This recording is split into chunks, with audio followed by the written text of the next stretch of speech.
Please be seated. 哎，艾玲，在这儿呢，往前看，往前看，扭过来往前看。我看见你了，这儿往前，台这儿看。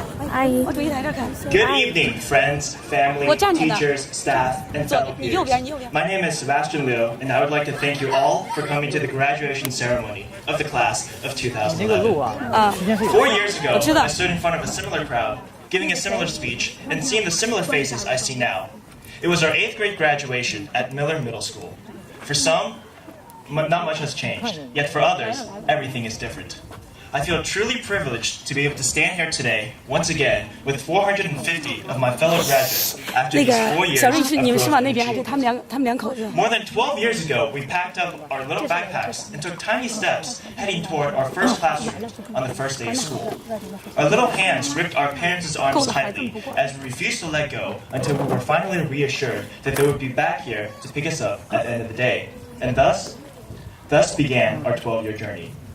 And now, finally, as we near the end of this adventure, in a matter of minutes, we will be receiving our diplomas, a small sheet of paper that signifies our 4 years of hard work. But can this piece of paper really sum up our time and experiences here at Lynbrook? When I look back, I won't remember how I did on a difficult final, or how many laps I ran in track, or even how many hours I put into homecoming every year.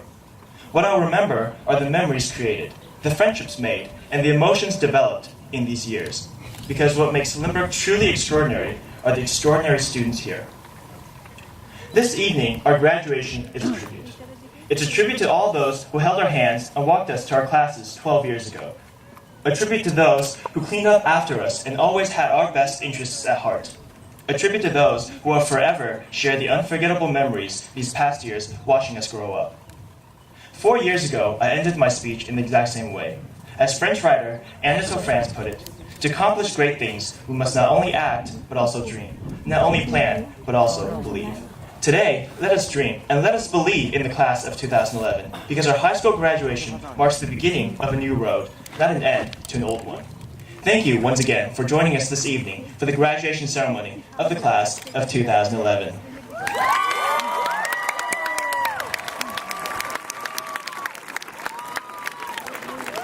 Now, it is my pleasure to introduce our 2 graduation speakers this evening. First, we'll have Vinay Dutour, and second, we will have Gerald Fong.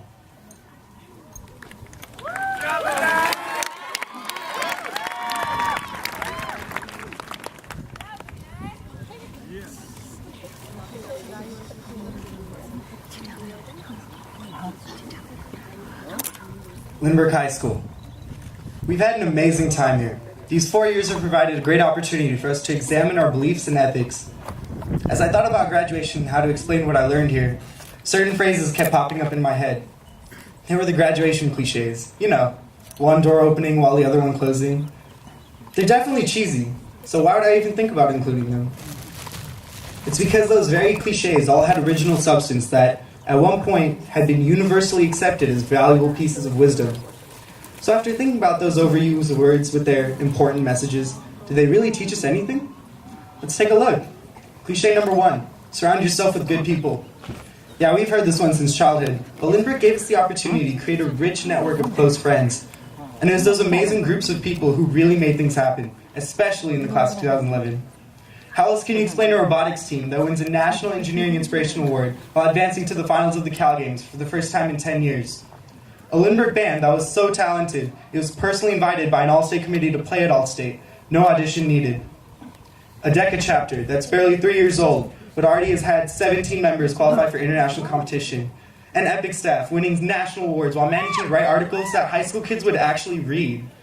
And a girls varsity basketball team that's qualified for the CCS playoffs 8 years straight. Allies, support groups, teammates, BFFs.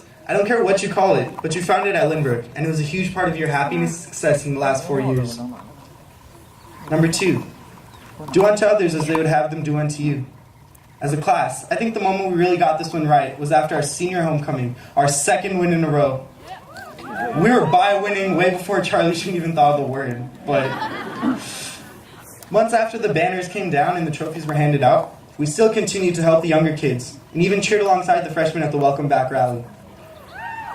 We never used winning or petty class rivalries as an excuse to stop helping each other, and that's really something to be proud of. It's also impressive that we didn't turn on each other on the last day of school. It would have been remarkably easy to yell and scream at the people that we had to put up with for the last 4 years. But it was those same people who forced us to learn to put up with others, and thankfully we hope what goes around comes around. Some other ones that might apply? Don't leave it until the 11th hour. This one's easy for our class. Turnitin.com. It's a website with a simple midnight submission rule that we always seem to forget until about 11:58. But it's obvious that we always didn't succeed in following these cliches. They still served as an important purpose in our growth. They slowly became words of wisdom. And in our pursuit of abiding by them, we went through experiences that helped us discover what we really believe in. We'll pick our new friends by looking for the positive characteristics we loved in our old ones. We'll treat each other with respect, valuing the happiness of community over our trivial whims and needs. And if, by chance, we forget to utilize those pleasant memories, remember the lingering pain of almost losing that best friend, or hurting someone we really loved. It's always the good and the bad, two sides that have contributed to the learning process that really made us smarter and stronger. Looking ahead, college will give us a chance to test the toughness of our accumulated beliefs against more challenging obstacles. And yes, some days we'll feel defeated, ready to pack up and leave. But we'll remember the same words of wisdom that helped us in the past and really rise to new levels of thinking to solve those old problems. It's this last day that gives us an opportunity to reminisce to the fullest. Look forward to those summer nights, which we'll spend vividly recalling our most memorable stories with the kids who helped craft them in the first place. It doesn't matter what the stories are about. Homecoming or homework, rallies or road trips. It really doesn't, as long as you enjoyed the people. And you know why? It's because this high school will teach the exact same things next year. It'll look the same, smell the same, and serve the exact amazing brunch pizza every Thursday in the cafeteria. But it's that unique community within the class of 2011 that will never be replicated. Each of these kids sitting next to you in these seats were partially responsible for shaping your new perspective. Whether they're the ones you befriended, respected, or even resented. And remember how much you've grown tonight, in the last 1,465 days between 8th grade grad and tonight. Remember the 11 cliches, double one, mentioned in this speech as markers of your progress. And tomorrow morning, please, remember what Dr. Seuss said. Don't cry because it's over. Just smile because it happened. I'd like to thank my family, friends, and the lovely class of 2011. I look forward to seeing you guys do big things.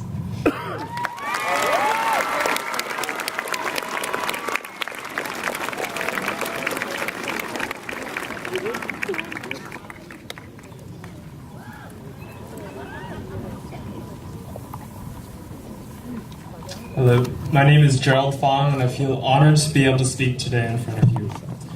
Let's take a flashback to our past. On our first day of elementary school, some of us wet our pants, some of us cried like a baby, and many of us were terrified of the cooties from the girls sitting next to us. Reflecting on that, we may ask ourselves, did we really get this far? Today is a day where I can answer, yes, we did. As we think back on our high school career, we realize just how much our class has accomplished. When someone asks, did we really win homecoming not only once, but twice? After recalling blurs of cheers, faces emblazoned with paint, mountains of cardboard, and poignant memories of Mr. Ramirez, Mr. Hanford, and Mr. Pugh donning thigh-high dresses, we can look to ourselves and say, yes, we did. When someone asks, did we really write essays about intellectual vitality, finding X, and how the world has shaped our dreams and aspirations, when we can't even decide who to ask to prom? Yes, we did. Today is a day where some of us may look back to our past 4 years and ask, did we really finish 220 credits and pass the CASI exam?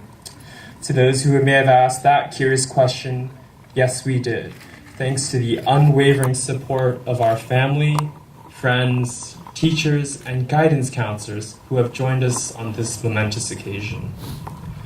Our achievements and accomplishments of the past